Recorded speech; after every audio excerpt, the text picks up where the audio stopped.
പ്രസിഡന്റുമാരുടെ നാളിതുവരെയുള്ള കീഴ്വഴക്കങ്ങളും white ഹൌസിലെ പ്രോട്ടോകോളുകളും ലംഘിച്ച് പാകിസ്ഥാൻ സൈനിക മേധാവി ജനറൽ അസിം മുനീറിന് US പ്രസിഡന്റ് ഡൊണാൾഡ് ട്രംപ് കഴിഞ്ഞ ദിവസം ഒരു വിരുന്നൊരുക്കി.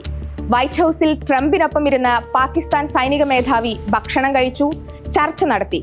സാധാരണ രാഷ്ട്ര ഭരണ തലവന്മാർക്ക് മാത്രം നൽകുന്ന ഒരു വിരുന്ന് ട്രംപ് പാകിസ്ഥാന്റെ സൈനിക മേധാവിക്ക് നൽകിയതിന് പിന്നിൽ എന്താകും? ട്രംപിന്റെ ഈ നടപടി ഇന്ത്യയുടെ നയതന്ത്ര നീക്കങ്ങൾക്കേറ്റ തിരിച്ചടിയാണോ? ഇരു രാജ്യങ്ങൾക്കുമിടയിലെ സൈനിക ബന്ധം ശക്തിപ്പെടുത്തുക എന്ന ലക്ഷ്യത്തോടെ 5 ദിവസത്തെ സന്ദർശനത്തിനായി അസിം മുനീർ US-ലെത്തിയപ്പോഴാണ് വൈറ്റ് ഹൌസിൽ പ്രസിഡന്റ് ട്രംപ് തന്നെ അദ്ദേഹത്തിന് വിരുന്നൊരുക്കിയത്. അസിം മുനീറിനെ കാണാനായത് ബഹുമതിയാണെന്നാണ് ട്രംപ് പ്രതികരിച്ചത്. ഒപ്പം ഇന്ത്യ പാക് യുദ്ധം അവസാനിപ്പിക്കുന്നതിന് പാകിസ്ഥാൻ സൈനിക മേധാവി മുൻകൈയെടുത്തതിനെയും അദ്ദേഹം അഭിനന്ദിച്ചു.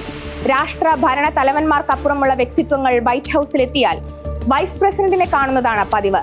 അങ്ങനെയുള്ളവരുമായി പ്രസിഡന്റിന് സംസാരിക്കണമെന്നുണ്ടെങ്കിൽ അനൗപചാരികമോ ആകസ്മികമോ ആയ കൂടിക്കാഴ്ച ഡ്രോപ്പ് ഇൻ നടത്തുന്നതാണ് കീഴ്വഴക്കം. പക്ഷേ അതെല്ലാം ഇവിടെ അപ്രസക്തമായി. കൂടിക്കാഴ്ചയ്ക്ക് ശേഷം ഇന്ത്യൻ പ്രധാനമന്ത്രി നരേന്ദ്രമോദിയെയും പുകഴ്ത്താൻ ട്രംപ് മറന്നില്ല. മോദി അസാധാരണ വ്യക്തിത്വമുള്ള ആളാണെന്നാണ് ട്രംപ് പറഞ്ഞത്. കാനഡയിലെ G7 ഉച്ചകോടിക്കിടെ ട്രംപുമായി കൂടിക്കാഴ്ച നടത്താൻ പ്രധാനമന്ത്രി നരേന്ദ്രമോദി ആഗ്രഹിച്ചിരുന്നു. എന്നാൽ ട്രംപിന് പെട്ടെന്ന് US-ലേക്ക് മടങ്ങേണ്ടി വന്നതോടെ കൂടിക്കാഴ്ച നടന്നില്ല. പിന്നാലെയാണ് അസിം മുനീറുമായി വൈറ്റ് ഹൌസിൽ ട്രംപ് കൂടിക്കാഴ്ച നടത്തിയത്. ഇതെല്ലാം ഇന്ത്യയുടെയും മോദിയുടെയും നയതന്ത്ര നീക്കങ്ങളുടെ പരാജയമായി വിലയിരുത്തുന്നവരുമുണ്ട്. കൂടിക്കാഴ്ച നടക്കാതിരുന്നതോടെ മോദി ട്രംപ് ടെലിഫോൺ ചർച്ച കഴിഞ്ഞ ദിവസം നടന്നു. പാകിസ്ഥാൻ അഭ്യർത്ഥിച്ചതിനാലാണ് സംഘർഷം അവസാനിപ്പിച്ചതെന്ന് ട്രംപിനെ മോദി അറിയിച്ചു. ഭാവിയിലും ആരുടെയും മധ്യസ്ഥത സ്വീകരിക്കില്ലെന്ന് പ്രധാനമന്ത്രി അമേരിക്കൻ പ്രസിഡന്റിനെ അറിയിച്ചതായി വിദേശകാര്യ സെക്രട്ടറി അറിയിച്ചു. എന്നാൽ ആ ഫോൺ സംഭാഷണത്തിനും പിന്നാലെ ട്രംപ് തന്റെ മധ്യസ്ഥതാ അവകാശവാദം ആവർത്തിച്ചു. ഇന്ത്യ പാക് സംഘർഷം തീർത്തത് താനാണെന്ന് ആവർത്തിച്ച് അവകാശപ്പെട്ടു.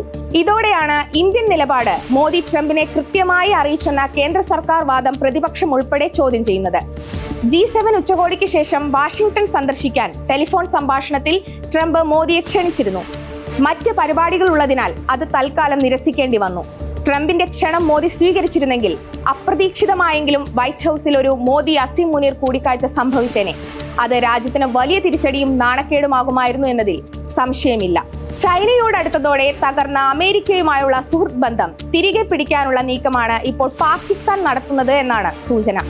ഇന്ത്യ പാക് സംഘർഷത്തിലെ അമേരിക്കൻ മധ്യസ്ഥത പാകിസ്ഥാൻ തള്ളാത്തതായിരുന്നു അതിന്റെ തുടക്കം. ട്രംപിനെ സമാധാന നൊബേലിന് നാമനിർദ്ദേശം ചെയ്യണമെന്ന് പോലും പാക് സൈനിക മേധാവി ആവശ്യപ്പെട്ടു. പശ്ചിമേഷ്യയെ പിടിച്ചുലയ്ക്കുന്ന ഇസ്രയേൽ-ഇറാൻ സംഘർഷത്തിനിടയിലും ഈ വിധം മുതലെടുപ്പിനാണ് പാകിസ്ഥാന്റെ ശ്രമം. ഇസ്രയേൽ ആണവായുധം പ്രയോഗിച്ചാൽ ഇറാന് വേണ്ടി പാകിസ്ഥാൻ ആണവാക്രമണത്തിലൂടെ മറുപടി നൽകുമെന്ന് കഴിഞ്ഞ ദിവസം ഇറാൻ അവകാശപ്പെട്ടിരുന്നു.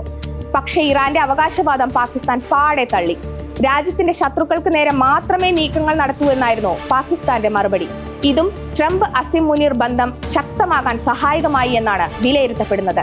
ഓപ്പറേഷൻ സിന്ദൂർ വിശദീകരിക്കാനെത്തിയ ഇന്ത്യൻ സംഘത്തെ ട്രംപ് കണ്ടില്ല, മോദിയെ കണ്ടില്ല.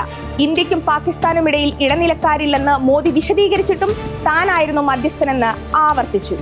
എല്ലാത്തിനും ഒടുവിലിപ്പോൾ അസിം മുനീറിന് വാഷിംഗ്ടൺ നൽകിയ സ്വീകരണവും. ഇതെല്ലാം ചൂണ്ടിക്കാട്ടി ഇന്ത്യൻ നയതന്ത്ര പരാജയം പ്രതിപക്ഷം വീണ്ടും ചർച്ചയാക്കുന്നതിനെ എളുപ്പം അവഗണിക്കാൻ കേന്ദ്ര സർക്കാരിനോ പ്രധാനമന്ത്രിക്കോ സാധിച്ചേക്കില്ല.